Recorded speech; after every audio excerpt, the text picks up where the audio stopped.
So do you write, maybe let's get into a little bit of tools. What kind of tools do you use to write? Do you write on a computer? Do you use software? Do you write with a notebook? Like, what do you kind of do with all that? I have a Ooh, fancy split mechanical keyboard. That nice. really does help with the writing. Because yeah, I found like my shoulders and my neck would jam up a bit if I was writing on a regular keyboard. So this thing's great because I can spread the two halves apart. I'm just writing Microsoft Word, to be honest with you. Like a lot of people do like to use things like Scrivener and stuff like that. I think it's too complicated. I don't like when there's administration to go with the note taking. If I am taking notes, I'll use something like OneNote because it's really free form, or like yeah, I'll just write it down in a physical notebook. The number one tool that I have though, I've got a big whiteboard over in the corner, Hmm. and just being able to scribble ideas on that is really good because nothing feels fixed in. Nothing feels like it has to stay there forever. Nothing feels like when I write it down, it has to be good words. It's like everything there is ephemeral when I write it down. So if it's a good idea, it'll stay up there for a week. If it's a bad idea, it'll get rubbed out after a day or two when I see it again and get sick of it. Yeah. Yeah, I think I was a big Scrivener user for a long time, and I still like Scrivener. I think there's a lot of pros to it, but I've actually went into I handwrite and use. I've just been using notebooks and stuff, Wow.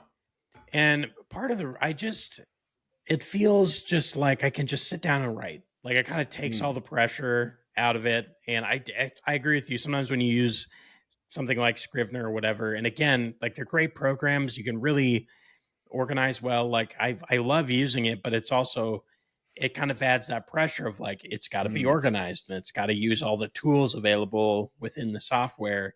Whereas sometimes I'm like, I just want to write the It's like a closer connection between like your brain and kind of the output, right? Because there just isn't like an extra layer of technology. It's just you and a pen and stuff.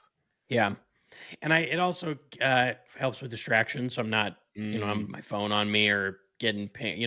My whole job, my normal day job is I'm on a computer all the time. So when I get on a computer, I there's all the It's things on a job mode, computer yeah. that yeah. So that was kind of a way of me being like, I just want to write and I don't want anything to bug me. you know, Mm.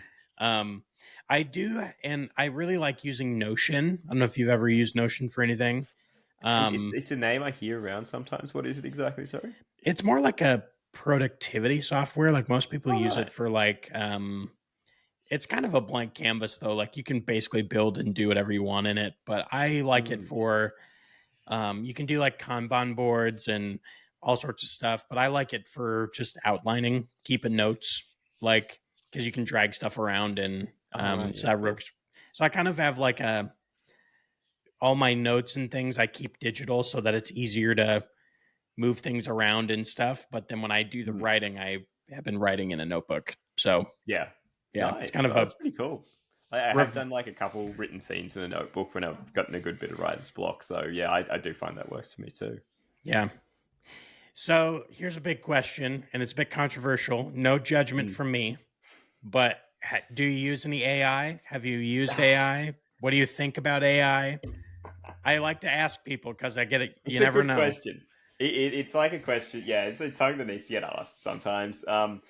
The second book in the Flux Catastrophe, Blazing Flux, is my manifesto on how I feel exactly about generative AI. I get really into the metaphors about that because the people of the world they accidentally discover this uh, liquid metal that contains a whole bunch of AI-driven nanomachines that's trying to conform to what they want. So that gets really screwy. Yeah, I don't use AI in anything as far as I know. It's a caveat that I always add to statements like that because the way that artificial intelligence, or at least generative AI, is being injected into everything, eventually it's going to come to a point where we can't say we don't use it because it'll literally be in everything. Like Windows 11 itself is going cool. It just has AI in it. It's just doing AI things for you. But Yeah, even then, like saying AI is like a really foggy, hazy kind of term because, like, yeah, I think a lot of people in the artificial intelligence field say that the name AI is just a misnomer from the 1960s or something. Like, it just includes too much stuff. So, if we are talking kind of in the realm of like machine learning and large language models like ChatGPT and like, I don't use any of that because it's just a predictive text. Like you're better off. You're just as good as getting out your phone and just hitting the little next word guessing thing in your Hmm. phone keyboard.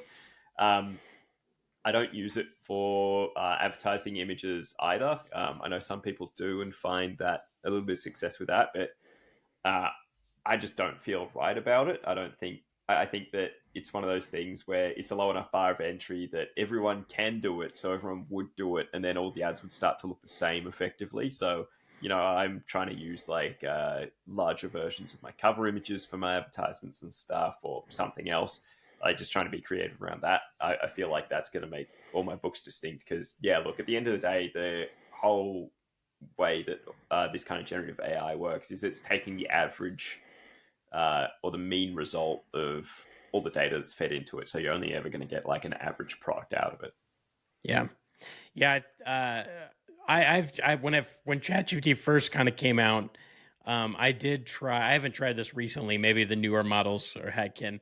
I just tried it to see what would happen if I gave it like a paragraph of a story I just wrote a paragraph of something, and then just kept asking it to continue just to see Yeah. like how far can this really go. And for the first like two times it was like, okay, that's not terrible. Like it kind of copied the style I had written it, and then it kept going. And then eventually what it did was it just kept like regurgitating the same thing but in a different way. Yeah. So, and it couldn't like keep creating anything. Yeah. Yeah. And like that's just the way it works. Like it doesn't have enough kind of points of data to kind of accurately do that. And I mean, I think that's the thing that annoys me about like the first kind of steps for the world, the first way the world is introduced to AI being like in creative fields like that, because that's not what AI should be doing. It should be like analyzing huge amounts of data. That's what AI is really good at doing. And it's like, I think I compared it to like taking a F-35 fighter jet to the supermarket. It's just a hugely expensive product to do, you know, write a paragraph. It's kind of crazy, right? Hmm. I think that there's going to come a time when the venture capital funding that's being thrown at AI projects is going to dry up or at least become a bit more reasonable. And the things that we currently can get for free is going to be stuff that we have to pay a pretty hefty subscription for.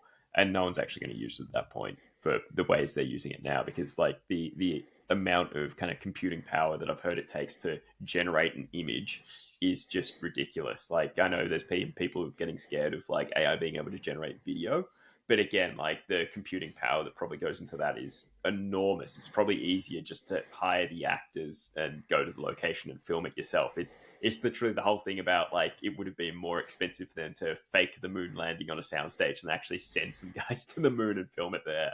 Yeah. Yeah. It's interesting. I think it's great for just like menial things like Mm, um writing a like I don't know. like an email or something. Yeah, like just something basic. But for me, like I think too, creativity wise, so like one of the ways I've been experimenting with it, because I'm just interested. I'm like, what does this do and all that? Is I've experimented with creating like a custom GPT that's that takes the outlines and things from my stories that I've created, but it has very specific rules that it's not allowed to create anything. Mm, So it can't create anything. It can't give me suggestions. It can't do any of that stuff. And it can't connect to the internet. Like, turn off the internet feature. So it can't search anything. that's a good So idea. then all it has become is kind of more like a research assistant for my own stuff. So I can just be Oh, like, right. hey, I forgot what this character did in chapter 2. That's And then good. it See, can that's just, a good use of AI. yeah, and then it can just give me that info, but it doesn't create anything. It does, because for me, like, as I think most people still want to connect to a creator. And so if everything is created by AI, that's just like a book created by AI is nothing to me. It's nothing. Yeah, exactly. Even if it was Yeah. good, which they really So, aren't. right. And it also takes the joy out of actually creating. So, like, I Yeah. want to write a book because I want to write a book, not, you know, um, but I found that that's been a really helpful use case of like, it's not creating anything, it's just regurgitating stuff easier for me to help me research and make sure that Yeah, I'm, that's awesome. yeah. Yeah, honestly, like I might have to hit you up on how you did that, because that does sound like something I could actually use. Because like I'm 5 books in now, and yeah, just having to make sure that I'm keeping the continuity on things is actually starting to get kind of hard. Yeah, I definitely share with you. It's been pretty cool, and I'm actually kind of working with a buddy. We're very preliminary on maybe doing like a graphic novel within my world, and he's going to draw it and all that kind of Nice. stuff, and I'll write it. So what I did was I was able to share with him that GPT, and then he can ask it questions about the story to get caught. It's like I didn't have to fill him in on all of the information about the world because he could ask it.